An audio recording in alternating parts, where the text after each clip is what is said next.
Alright, so again we are in a second lecture of today's lecture. We're going to discuss about the CPC. Okay, so it's a basic series in which I will discuss the separate section wise MCQ. So without wasting time, we shall start. Alright, so here we have a question. First question is that column A is given here and the column B is given here, subject matter. So this question is basically from order 1 of CPC. So rule 3 ठीक है match करते हैं. So order 1 of CPC says what? Order 1 is all about the basically rule 3 हम match कराते हैं. Okay. So alright. So rule 8 will be related to what? To which? The representative suit. Representative suit is nothing but let's suppose जैसे बहुत सारे लोग हैं. Let's suppose there are n number of plaintiff.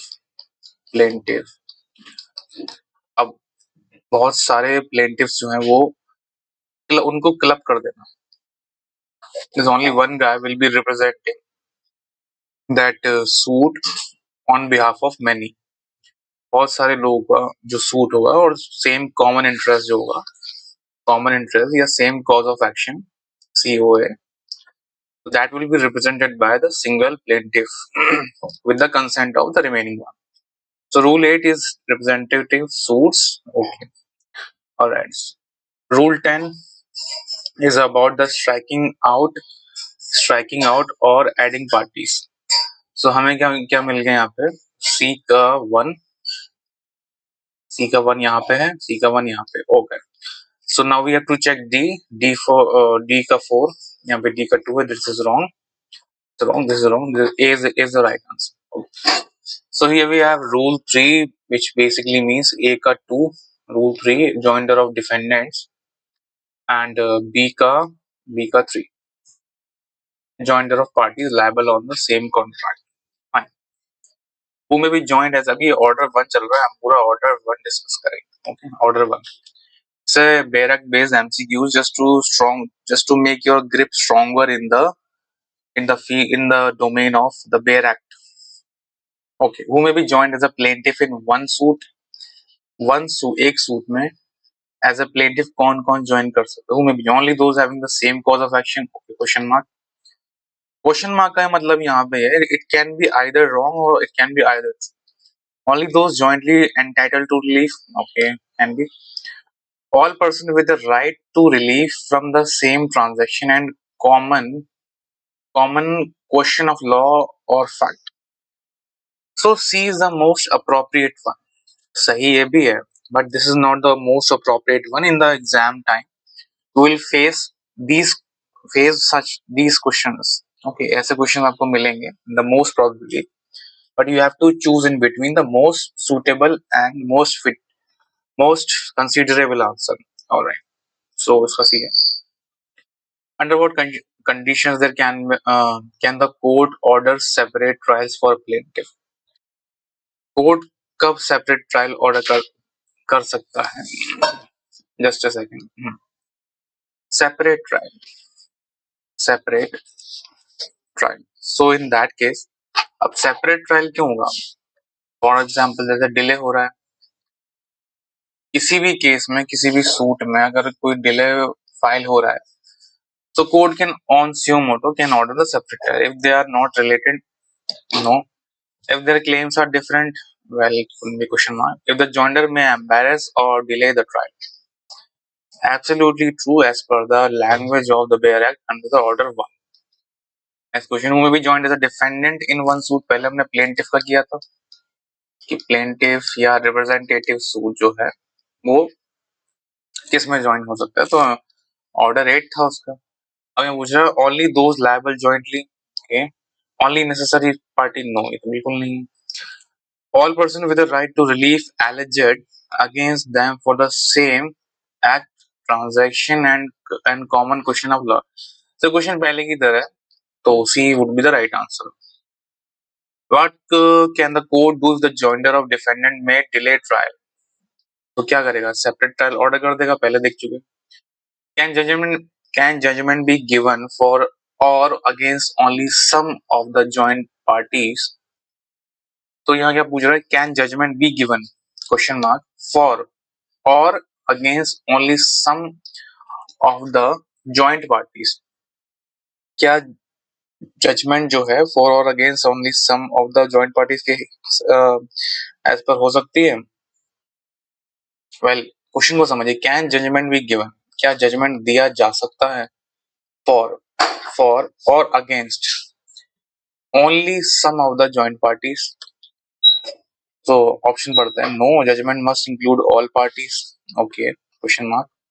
Well, ऐसा नहीं है। Separate plate में बहुत सारी पार्टीज होती हैं, तो इसमें मस्ट नहीं आएगा, सारी पार्टीज इसमें इंक्लूड नहीं हो सकती। So first is no, yes without amending the plaint, without amending the plaint. Okay, question mark. Only the permission from the High Court, no objection. Only during the final argument, no. So B would be the correct and most probable answer. Yes, without the amending of the दिया जा सकता है joint parties जो है उनके favour में भी। For example जैसे ए एंड बी है यहाँ पे, तो ए का जो डिसीजन है वो पहले भी आ सकता है because it's joint party. Okay, alright. It's not a rigid process. Can a plaintiff join all persons liable under one contract in a single suit? Okay, no separate suits are mandatory. Okay, question mark. Yes, but only with the court permission. Most appropriate answer. What happens when a plaintiff is uncertain about who is liable? Plaintiff को मालूम नहीं कि उसको किसके against liability show करनी है. Okay, the suit cannot proceed.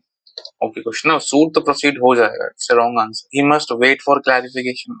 No, ऐसा कुछ नहीं लिखा. He can join multiple defendants for the court to determine liability. C would be the right option. आपने एक टर्म पढ़ा होगा, प्रोफोर्मा डिफेंडेंट। प्रोफोर्मा डिफेंडेंट, मान लीजिए यहाँ पे जय और वीरू, आपने शोले मूवी देखी होगी, जय वीरू। तो यहाँ पे एक सिनेरियो क्रिएट होता है, जय आई थिंक अमिताभ बच्चन था। तो अमिताभ बच्चन जो है वो he wants to have a communication with the मौसी in order to convince her for his marriage.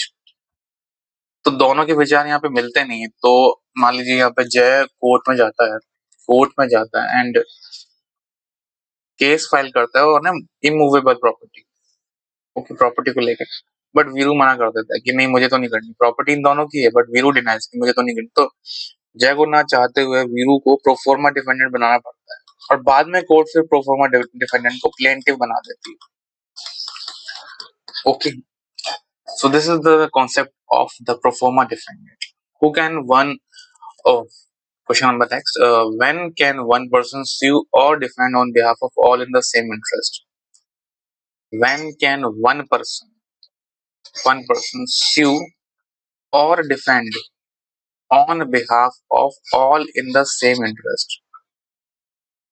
Question समझिए पहले, व्हेन कैन वन पर एक पर्सन स्यू या डिफेंड कर सकता है, ये स्यू और डिफेंड मतलब वो प्लेंटिफ या डिफेंडेंट कब बन सकता है इन द सेम इंटरेस्ट। हमने देखा था ऑर्डर 1 रूल 8 में रिप्रेजेंटेटिव सूट की बात हो रही थी। यहाँ पे सवाल पूछा गया only in criminal cases, question mark, when all have the same cause of action, question mark, with court's permission और डायरेक्शन। देखिए खुद से नहीं हो सकता, C would be the most appropriate answer. What is mandatory before abandoning or compromising a representative suit? Plaintiff must file an affidavit. Court must give notice to all interested persons. C would be the right answer. When a defendant is added, the amended plaint and summons must be served on the new defendant and the original defendant if court thinks fit. देखिए इसमें है क्या, मान लीजिए ए ने बाद में एक डिफेंडेंट को ऐड किया, फॉर एग्जांपल एक्स, इस स्टेज पे ये सूट यहाँ इस स्टेज पे आ गया, 1 2 3 4 फोर्थ स्टेज पे सूट आने के बाद ए ने एक्स को before settlement of issues, A added X as a defendant by amendment of plaint order 6 rule 17. के थ्रू उसने अमेंड कर दिया and summons must be served. अब सिर्फ पुराना वाला समन जाएगा या नया वाला समन जाएगा? जो कोर्ट की प्रोसीडिंग्स तो आगे बढ़ चुकी ना, तो C would be the right answer, the new defendant and original defendant if courts think fit. Court as per the courts thinks fit उसे समन सर्व हो या फिर नोटिस भी भिजवा सकते हैं, दोनों में से कोई भी काम। Proceeding against an added defendant are deemed to have commenced. अब प्रोसीडिंग, अब ए वाला एग्जांपल में एक्स ने नया डिफेंडेंट ऐड कर लिया at the fourth stage before settlement of issue. Okay, so are deemed to have commence कब से? अब मान लीजिए 4th of Jan से ये केस चला था, एक्स ऐड होता है 4th of Feb को, 1 month का गैप है, तो कब से मानी जाएगी? 4 जनवरी से प्रोसीडिंग्स कमेंस मानी जाएगी या 4 Feb से? देखिए 4 Feb को एक्स को समन मिला, ओके, तो that 4th Feb would be the right answer। तो अब इसमें देखते हैं from the date of court order adding him, no ऐसा कोई, from the date of summon served on him, C would be the right answer। Under Rule 10A, the court may request a pleader to address it only with the consent of parties, no, only the parties request such address, no, if an unprecedented party interest may be affected by the decision, right answer is C। Authorization of one plaintiff or defendant to appear for other requires, question समझिए पहले, authorisation of one plaintiff और defendant to appear for others requires oral agreement in open court, question mark, approval from all the parties and the judge, no, a written authority signed and filed in the court, true, C would be the right answer। Under rule 13 किसका? Order 1 का, objection as to मिसजॉइंडर। मिसजॉइंडर कौन होता है? जैसे कोई गलती से x या वाई जो है ये मिसजॉइंडर हो गए, ओके, मिसजॉइंडर मींस कैन से ये पार्टी होने चाहिए थे बट ये इन्होंने अब ज्वाइन तो करना था बट मिस हो गया, ज्वाइन प्लस मिस्ड, सो ये मिसजॉइंडर है, इनको ज्वाइंडर होना चाहिए था। देखिए 2-3 नॉन ज्वाइंडर भी एक होता है, नॉन ज्वाइंडर, तो misjoinder is the, it was the necessary party, it could be and proper party, दोनों ही मिसजॉइंडर हो सकते हैं। Objection as to the misjoinder और non joinder must be raised, कब रेज करना चाहिए?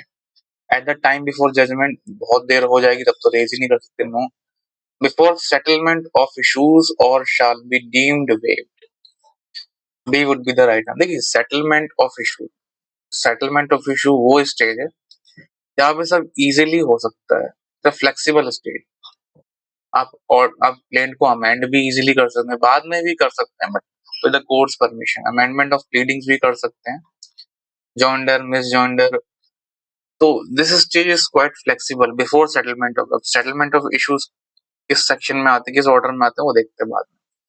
Which of the following statement is incorrect, exam में जरूर ध्यान दीजिएगा, incorrect regarding the joinder of parties under order 1, incorrect regarding suit is not defeated merely due to non-joinder of parties, which is absolutely correct, the necessary party must be joined for a suit to proceed, okay, necessary party must be joined to join, the court must, सी पे चलते, the court must dismiss a suit, must dismiss a suit, नहीं बिल्कुल नहीं, और non joinder की वजह से suit dismiss नहीं हो सकता, C would be the incorrect one. Order 2 पे आ चलते हैं, फ्रेम ऑफ सूट पे, okay, which of the following is not true under order 2? देखिए इसमें ऑर्डर 2 रूल 2 जो है वो स्टार सेक्शन है, ओके, इस पे आप क्वेश्चन एक्सपेक्ट कर सकते हैं, बाकी भी इंपॉर्टेंट है। which of the following is not true under order, entire claim must be included in the suit, okay, question mark, plaintiff can later sue or omitted relief without permission, no, permission लगती है इसमें, successive claims from the same obligation form one cause of action, a portion of claim can be relinquished to fit court jurisdiction, question mark, देखो plaintiff can later sue for omitted relief without permission, देखिए इसमें permission लगती है, okay, Anti-claim must be included in the suit. Successive claims for the same obligation form one cause of action. ये order 2 पे चलते हैं एक बार. Let's go for the order 2.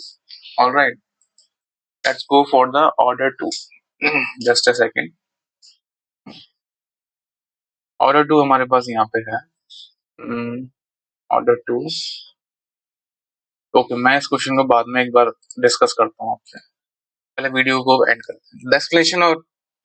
The explanation to rule 2 clarify that. Order 2 rule 2 की बात हो रही है. Collateral and direct claims are unrelated? Question mark. Each payment obligation give rise to the separate cause of action? No, absolutely. Every successive claims must be independently litigated? No.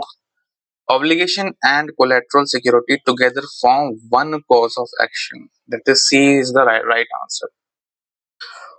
A person entitled to multiple reliefs under the same cause of action must sue for all such relief unless, अब देखिए, a person entitled to multiple reliefs under the same cause of action must sue for all such relief unless they are repetitive, the court grants leave to omit some, they are claimed in different jurisdiction, the plaintiff is a minor. ये minor का तो option ही नहीं है यहाँ पे.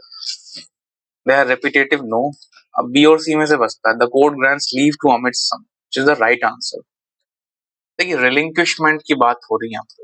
Relinquishment ये CPC का term है. Relinquishment का मतलब, फॉर एग्जाम्पल, अगर मेरे पास एक 200 एकड़ लैंड है, 200 एकड़ लैंड, कोर्ट की पेक्यूनियरी लिमिट, कोर्ट के पास सिर्फ 100 एकड़ को एक जुरिस्डिक्शन देने की क्षमता है, तो क्या बाकी का जो 100 एकड़ है उसका क्या होगा? ये क्वेश्चन ये पूछ रहा है. अब मेरे पास दो ऑप्शन है. या तो मैं इसको रिलिंक्विश कर दूं कि 100 एकड़ पे आपसे 100 एकड़ का जो रिमेनिंग पोर्शन है इस पे मुझे सूट चलाना है, तो बाद का जो 100 एकड़ बचेगा उस पे मैं फिर से सूट नहीं फाइल नहीं कर सकता हूँ to obtain the relief. So this is what the order 2 rule 2 is talking about, the relinquishment. But ये होगा कोर्ट की परमिशन से ही. Okay, to omit some. Okay. What is the effect of omitting or intentionally relinquishing a part of the claim? Effect क्या होगा इसका? It can be added later by amendment. Okay, question mark. अब बाद में नहीं हो सकता. Plaintiff can file a fresh suit for that part.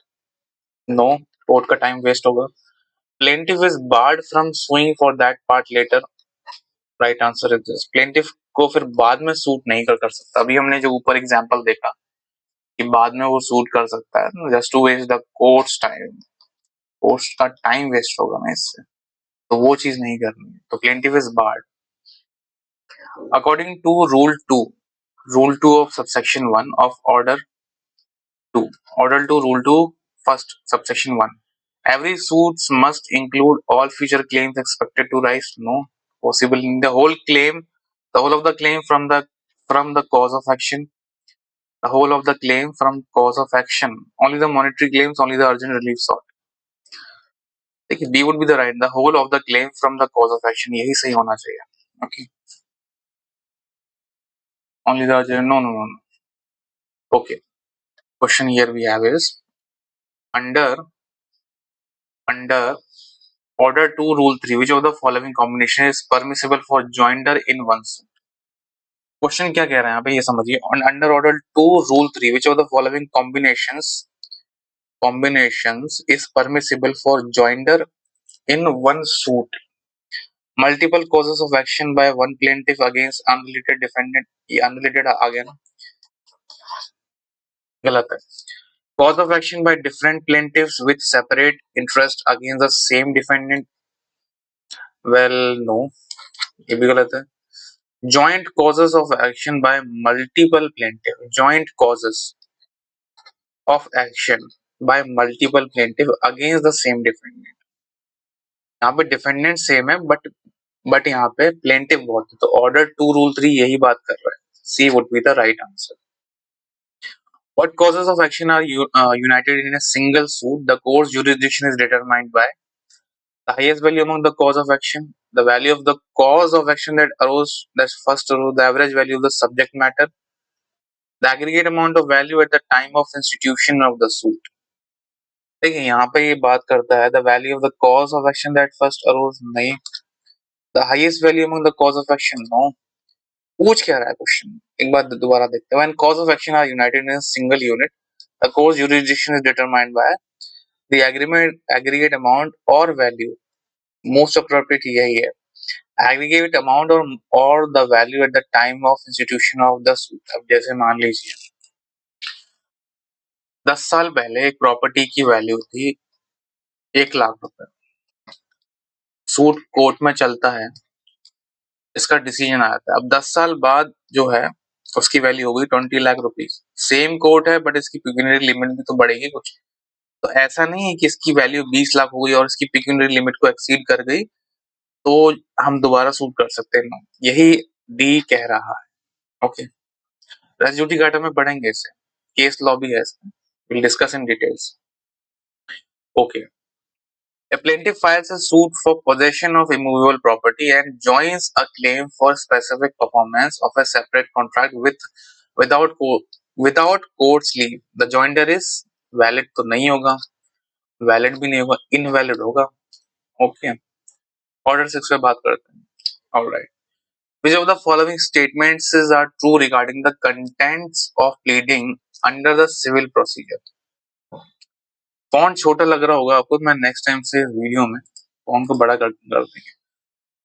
Alright, so pleading must contain, देखिए ऑर्डर 7 हमारे लिए बेसिकली, ऑर्डर 6 बोलता क्या है, प्लीडिंग्स की बात हो रही है. प्लीडिंग्स अब होती क्या है, जो फर्स्ट इंप्रेशन होता है कोर्ट में हमारा, जो रिटन स्टेटमेंट होता है, यही प्लीडिंग होता है. प्लेन जो होती है हमारी, वो कागज जिसपे हम अपना बखान करते हैं. ओके, बखान इन टर्म्स ऑफ कि हम उस पर बात करते हैं कि हम क्या चाहते हैं, हम रिलीफ सॉर्ट करते हैं, हम फैक्ट्स डिटरमाइन करते हैं प्लेन में. ओके, सो सारी कहानी इस प्लेन से शुरू होती है in the civil procedure. A pleading must contain all material facts along with the evidence. देखिए एविडेंस नहीं होता इसमें, evidence is not the initial stage. Initial stage पे ओनली फैक्ट्स आते हैं. एविडेंस ही आपने इनिशियल स्टेज पे दे दिया तो फिर ट्रायल में आप क्या करेंगे, नथिंग एट ऑल. ओके, तो ये गलत हो गया. अब एलिमिनेशन टेक्निक अब लगाते हैं. ओके, ये गलत हो गया, ये गलत हो गया. All statement are correct. Answer आ गया आपका ए. 2 and 4 पढ़ने की जरूरत भी नहीं पड़ी, जो तो पढ़ लेते हैं फिर भी. Fact must be stated concisely on and divided into number, correct है. A pleading may state the effect of document without reproducing its full content. That is true. Which of the following statement about Rule 14A, address for services, is correct? Okay, C would be the right answer. Address filed under Rule 14 remained valid only during the pendency of the suit. Okay, next question. Which of the following statements regarding denial of contract in pleading is correct? Denial of contract की बात हो रही है. General denial is sufficient to contest legality of a contract. This is the right answer. Refer Rule 8. Under Rule 16 of CPC, किसका? Order 6 का. Order 6 Rule 16. The CPC court may strike out a part of pleading on which of the following grounds? किन grounds पे जो है court strike out कर सकते हैं? Strike out the simple meanings बाहर निकालना, बाहर. It is frivolous, vexatious or scandalous, which is correct. It causes prejudice, embarrassment or delay in the fair trial. Okay, can be, but strike out का इसमें point कैसे बनेगा? It is not verified with an affidavit? Question mark. If it amounts to abuse of the process of the court? Question mark. So 1 is correct. 1 देखते हैं, 1 and 2. 3 भी correct है. 1, 2 it is not verified. Okay. ये affidavit से verified नहीं है तो that doesn't mean that court can strike out the pleadings. It is not a ground. It amounts to abuse of okay. B would be the right answer. Okay. क्योंकि strike out करके separate भी चला सकता है ना, separate order to order one rule कौन सा, order one rule two separate. Okay, order one rule one में क्या है, प्लेंटिफ मल्टीपल प्लेंटिफ एक साथ ज्वाइन हो सकते हैं, and order one rule three में क्या है, defendant. Okay, consider the following statement about amendment and pleading under Rule 17. Order 6, Rule 17, most important. Pleading may be amended by at any stage of proceedings, including after trial begins. देखिए हो सकता है, but courts discretion is allowed, court का discretion है इसमें। Okay, number one को hold पे रखते हैं। After the trial has commenced, an amendment will be allowed only if the party could not raise it earlier despite due diligence। पहले हो सकता है, once the courts allow an amendment the party must comply within 7 days। नहीं, 7 days का time नहीं मिलता, उससे ज्यादा का मिलता है। Amendments must be just and necessary to determine the real question in controversy. It is true. देखिए, amendment must be just and necessary to determine the real question in controversy नहीं है, जब ये सिंपली बात कर रहा है CEO cause of action. Cause of action, cause of action ही अगर प्लीडिंग्स में नहीं है, the court will call you and say are you gone mad. So 2 and 4 would be the right answer। Order 7 plaint की बात हो रही है हम यहाँ पे, इससे पहले हमने प्लीडिंग्स की बात करी। ऑर्डर 6 में यहाँ पे प्लेंट की बात है। प्लेंट में क्या क्या एसेंशियल कंटेंट है उसके प्लेंट के, we'll discuss। Which of the following statements are correct regarding the content of the plaint under CPC? The plaint must contain the name of the court where the suit is instituted। This is absolutely correct। The plaint must state the relief claimed by the defendant। Defendant का relief क्यों claim करेंगे भाई? No, plaintiff करेंगे ना। It must be, तो second option गलत है, तो ये गया, ये गया। Answer would be 1, 3 and 4। 3 and 4 को पढ़ लेते हैं। Must contain statement of cause of action. Okay, which is correct, हमने ऊपर भी देखा था। The plaint must include a statement of jurisdictional facts, which is also correct। Which of the following is not a mandatory requirement in a plaint as per order 7 rule 1? Order 7 rule 1 की बात हुई यहाँ पे। सो precise details of the evidence to prove each fact, statement of the value subject matter which of the not a mandatory, not पूछा है ना, तो we would be the right answer। क्यों? अब एविडेंस की फिर से बात हो रही है, एविडेंस की जगह नहीं है, फैक्ट्स की जगह होती है। प्रिसाइजली एविडेंस, एविडेंस का नाम नहीं आता उस प्लेट में। Which of the following is requires special mention in a plaint order rule 1 of order 7? Rule 1 of order 7 मतलब ऑर्डर 7 रूल 1, ऐसे भी पढ़ सकते हैं इसको। तो 1 में क्या होता है, when the plaintiff is a minor requires the special mention। Special mention की बात हो रही है, प्लेंट में हमें क्या क्या लिखना पड़ेगा। when the plaintiff is a minor, okay, question mark. when the defendant is a company, नहीं, जरूरी नहीं है। X वर्सेस ABC, अब ABC कंपनी भी हो सकती है, इसका स्पेशली लिखने की जरूरत नहीं है आपको कि मैं कंपनी हूँ, not at all. They both will be treated as a parties। दोनों को पार्टीज की तरह ट्रीट किया जाएगा। Alright, so 1, 3 and 4 would be the right answer। देखिए सेकंड गलत कर दिया, तो सेकंड इसमें नहीं है। सेकंड ओके, 1 and 4, 4 को पढ़ लेते हैं। When the plaintiff has waived all part of the claim, इसका भी जरूरत नहीं है मेंशन करने की। 1, 2, 3 would be the when the defendant is the company। Okay, not पूछा है ना, which is the following requires special mention in a plaint under order 1 rule। Okay okay, ठीक है। स्पेशल मेंशन रिक्वायर्स, ओके, सो 1, 2 नहीं है, 3 and 4 would be the right answer। Okay, चलते हैं next में। which of the following statement about the jurisdictional content of a plaint is true? The right answer would be the C।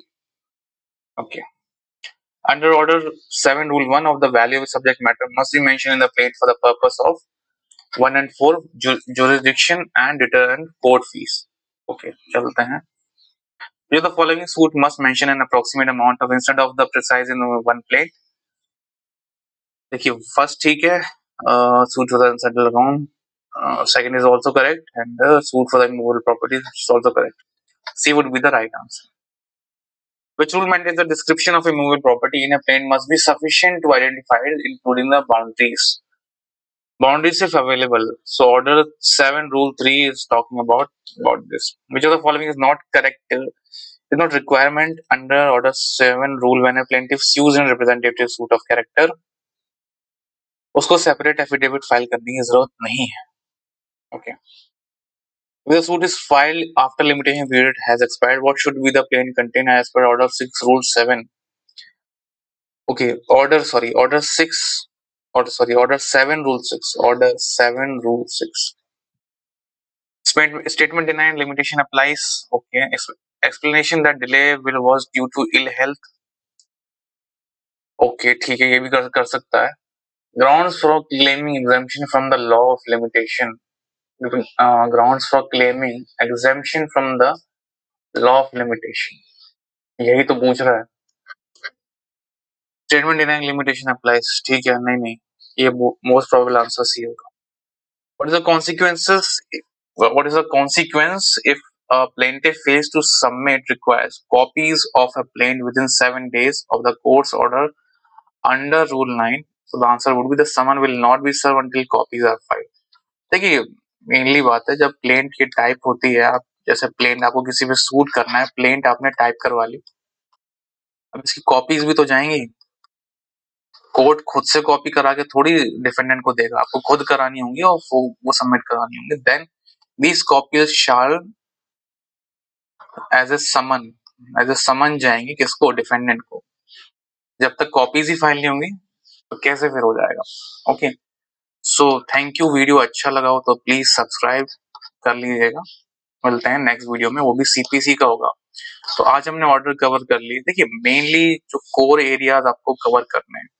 Alright, जैसे order 1, order 2 important, order 6 to order 14.